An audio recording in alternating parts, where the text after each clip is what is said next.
นี่พี่น้องอาหารเบาตุกตาแกงส้มปลาคอพี่น้องมันนี่แซ่บๆโหลดเพิ่นกินแกงส้มปลาคอเนาะแล้วก็มีผักลวกแล้วก็มีผักดิบนี่พี่น้องแล้วก็มีแจ่วกินแซ่บๆเลยพี่น้องนี่พี่น้องเอ้ยกินแบบมีความสุขพี่น้องแต่ว่าเพิ่นกินผู้เดียวเนาะแต่ว่า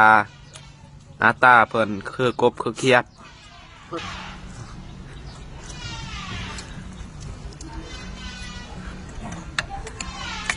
นี่กินแซ่บ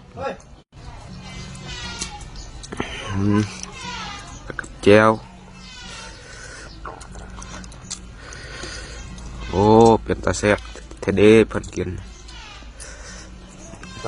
อาหารบดธรรมดาเลย